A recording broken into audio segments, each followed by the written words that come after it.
حسد جو ہے، حسد بنیادی طور پر یہ ہے نا کہ اللہ تعالیٰ کسی انسان کو دے رہا ہے، نواز رہا ہے، تو اس تقسیم کو دوسرا انسان قبول نہیں کرتا، غالباً حسد یہی ہے۔ تو اگر کسی کے حاسدین زیادہ پیدا ہو جاتے ہیں تو وہ یہ اس کے لیے اچھا ہے یا برا ہے؟ حسد انسان کے دل میں اس وقت ہوتا ہے، اور ہمارے معاشرے میں یہ بیماری اسی وجہ سے بڑھ گئی ہے کہ ہم تھوڑے وقت کے اندر بغیر محنت کے زیادہ کا حصول چاہتے ہیں۔ دوسری بات کہ ہم خود کچھ کر نہیں پاتے، اگر ہمارا کوئی عزیز رشتہ دار، کوئی بہن بھائی جس کو اللہ تعالیٰ نے کوئی نعمتیں عطا کر دی ہوں، ہم اس کے پاس بھی اس چیز کو گوارا نہیں کرتے کہ وہ کیوں آرام اور سکون کے ساتھ رہ رہا ہے۔ بنیادی طور پہ یہ ہے۔ اسی طرح اس کو آپ جس حوالے سے بھی بات کو پھیلاتے چلے جائیں کہ مجھے یہ چیز حاصل نہیں تو فلاں کو کیوں حاصل ہے، اس بنیاد پر انسان حسد کا شکار ہوتا ہے، اپنے دل کے اندر اپنے مسلمان بھائیوں کے لیے بغض پالنا شروع کر دیتا ہے، اور پھر وہ سارے حربے استعمال کرنا شروع کرتا ہے کہ کسی طریقے سے جس طرح مجھے نقصانات کا سامنا کرنا ہے یا میرے پاس چیزیں نہیں ہیں تو میرے بھائی کے پاس بھی نہ ہوں۔ وہ پھر سارے حربے، چاہے وہ معاشرتی طور پہ اس کے لیے مسائل کھڑے کرے تب بھی وہ کرتا ہے، وہ اصل پہ پیچھے بنیادی طور پہ حسد ہی ہوتا ہے۔ دوسرا طریقہ یہ ہے جس طرح پاکستانی معاشرہ ہے، پاکستانی معاشرے کے اندر آپ دیکھیں کہ جگہ جگہ، اور اکثر اب تو کافی وقت ہو گیا میں موقع نہیں ملتا، پہلے باقاعدہ سنڈے جو میگزین ہوتے تھے اس کے اندر پورے پیج کے اشتہارات ہوتے ہیں کہ جی ہمارے پاس آئیں اور ہم جادو کرتے ہیں تو یوں کر دیں گے، وہ کر دیں گے، فلاں کر دیں گے۔ اصولی طور پہ اگر دیکھا جائے تو ان ساری چیزوں کا قانونی طور پہ تدارک ہونا چاہیے تھا، جو ہمارے معاشرے میں نہیں ہو سکا۔ بہرحال اب یہ لوگ چونکہ دکانیں کھول کے بیٹھے ہوئے ہیں، جو حاسدین ہوتے ہیں وہ اپنے مقاصد کے حصول کے لیے ان لوگوں کے پاس جاتے ہیں اور ان سے تعاون لے کر کسی کے ساتھ کوئی بھی عمل اس پر کرواتے ہیں کہ چاہے وہ بیمار ہو جائے، چاہے اس کو جسمانی طور پر تکلیف ہو یا جو بھی ہو۔ جب اس طرح کی صورتحال درپیش ہو تو سب سے پہلی بات تو یہ کہ اللہ کی توفیق سے ایک چیز کو ذہن میں رکھیں، ہر قسم کے شر سے بچنے کا واحد طریقہ ہے، اور وہ طریقہ یہ ہے کہ انسان اپنے اللہ سے دعا کرے کہ اللہ تو مجھے اپنی حفاظت میں لے۔ اللہ سے بڑا حفاظت کرنے والا کوئی نہیں، اور اگر اللہ کسی کو اپنی حفاظت میں لے لے تو دنیا کی کوئی طاقت بلکہ ساری طاقتیں مل کر بھی اس کو نقصان پہنچانا چاہیں تو نقصان نہیں پہنچا سکتی۔ جب ہم اللہ سے تعلق مضبوط رکھیں گے اور اللہ سے حفاظت کی دعا کریں گے، اللہ انشاءاللہ ہمیں ان لوگوں کے رحم و کرم پر نہیں چھوڑے گا۔ اب وہ طریقہ کیا ہے؟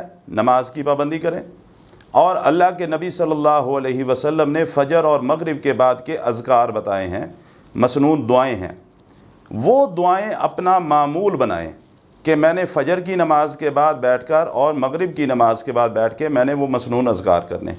جس وقت ہم وہ مسنون اذکار پابندی کے ساتھ کریں گے، اللہ کی رحمت سے ان لوگوں کے شر سے اللہ ہمیں محفوظ رکھے گا۔ ایک اور چیز یہ اب چل رہا ہے جی، ایک وبائی مرض چل رہا ہے، کرونا، تو یہ بھی بتائیں حافظ صاحب کہ یہ میرا ذاتی طور پہ بھی یہ میرا ماننا ہے کہ پاکستان پہ اللہ تعالیٰ کا خاص کرم ہوا ہے، جس کی وجہ سے اب تک ہم اس بڑی تباہی سے بچے ہوئے ہیں، کیونکہ ورنہ آپ دیکھ لیں، انڈیا کو دیکھ لیں، یورپ کو دیکھ لیں، امریکہ کو دیکھ لیں، ہمارے آس پاس اڑوس پڑوس میں، تو پاکستان کو اللہ تعالیٰ نے بچایا، محفوظ کیا، اور اوورآل مسلم کنٹریز کو بھی۔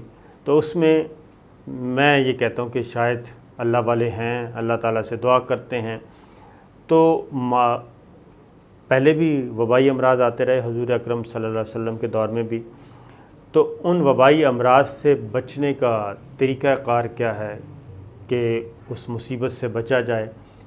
ہمارا دین کیا کہتا ہے اس بارے میں، اور انکلوڈنگ کرونا بھی ظاہر ہے اس میں شامل ہے۔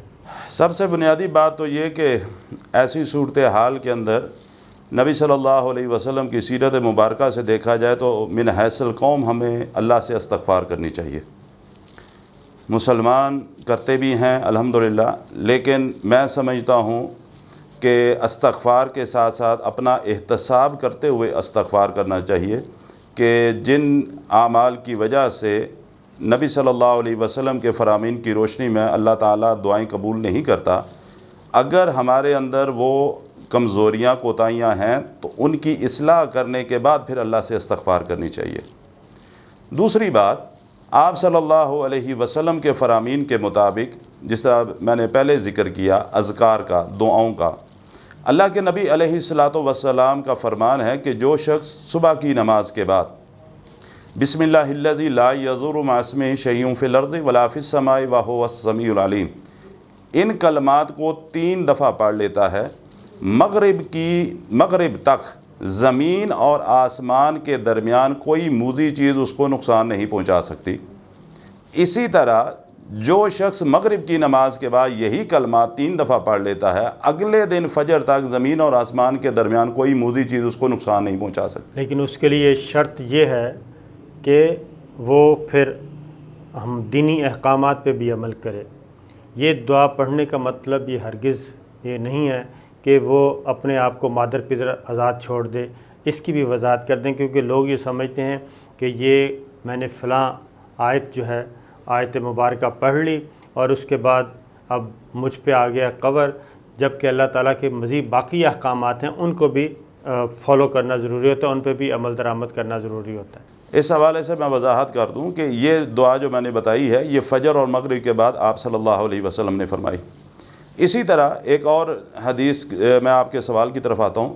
دوسری حدیث کے اندر آتا ہے کہ نبی صلی اللہ علیہ وسلم نے فرمایا کہ جو شخص کسی بھی جگہ پر جائے اور 3 دفعہ یہ کلمات پڑھ لے، اعوذ بکلمات اللہ التامات من شر ما خلق، یہ 3 دفعہ پڑھ لے تو جب تک وہاں پہ مقیم رہے گا اس کو کوئی بھی موذی چیز نقصان نہیں پہنچا سکتی۔ یہ انتہائی مختصر 2 دعائیں میں نے آپ کی خدمت میں عرض کی ہیں۔ اب یہاں جو آپ کے سوال کا حصہ تھا، پہلی بات تو یہ کہ دعائیں پڑھتے وقت پورا یقین ہونا چاہیے کہ میں نے اللہ کے نبی صلی اللہ علیہ وسلم کے فرمان کی روشنی میں یہ عمل کر لیا ہے، اب انشاءاللہ تعالی اللہ تعالیٰ مجھے اپنی حفاظت میں لے گا۔ ایک بات کہ آپ کا یقین پکا ہو۔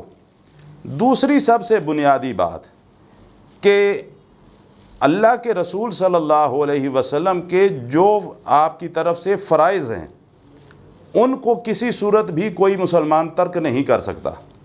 یہ نہیں کہ میں اللہ کے رسول کا فرمان ہے کہ نماز 5 وقت کی فرض ہے، میں نماز نہ پڑھوں، صبح بستر پہ لیٹے لیٹے میں بسم اللہ الذی لا یضر والی دعا پڑھوں تو میں کہوں گا بچ گیا ہوں، ایسی بات ہرگز نہیں ہے۔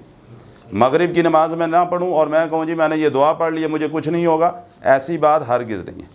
اللہ سبحانہ و تعالیٰ نے جو چیزیں ہم پر فرض کی ہیں، فرض کون سی ہیں؟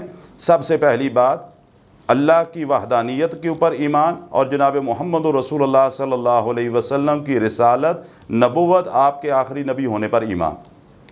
ایمان لانے کے بعد جو سب سے پہلی چیز ہوتی ہے فرض انسان پر، وہ نماز ہے۔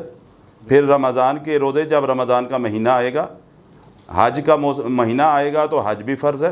اللہ تعالیٰ نے اگر مال عطا کیا ہے تو ایک مخصوص رقم اللہ کے راستے میں خیرات کرنا زکوٰۃ کی صورت میں، وہ بھی فرض ہے۔ یہ فرائض جو ہیں یہ لازم ہیں۔ دیکھیں بات سیدھی سی ہے، یہ دعا جو پڑھی جا رہی ہے بسم اللہ الذی لا یضر مع اسمہ شیء فی الارض ولا فی السماء وہو السمیع العلیم، دعا کس سے مانگی جا رہی ہے؟ اللہ سبحانہ و تعالیٰ سے۔ ہر قسم کی موذی چیز سے کس نے بچانا ہے؟ اللہ سبحانہ و تعالیٰ نے۔ تو ہمیں اپنی زندگی کو بھی اللہ سبحانہ و تعالیٰ کے احکامات کے مطابق بسر کرنا ہوگا، پھر وہ اللہ ہم سے راضی ہوگا، پھر ہم اس سے دعا مانگیں گے، اللہ تعالیٰ ہماری دعاؤں کو بھی قبول فرمائے گا انشاءاللہ۔ بالکل ٹھیک ہے۔ اب ایک ہوتا ہے جی جسم وجود اور ایک ہوتی ہے روح۔ جسم کو تو سب کو سمجھ آ جاتی ہے کیونکہ چلتا پھرتا ایک وجود ہے، وہ جسمانی علاج جو ہے، روحانی علاج۔ روح کو سمجھانے کے لیے آپ کے پاس لوگوں کو کیا ہے کہ روح بھی ایک جو نظر نہ آنے والا وجود رکھتی ہے، اور اس کا علاج جب تک نہیں ہوگا، اس کو جب تک آپ پاک صاف نہیں رکھیں گے تو آپ کا وجود بھی پاک صاف نہیں رہ سکے گا۔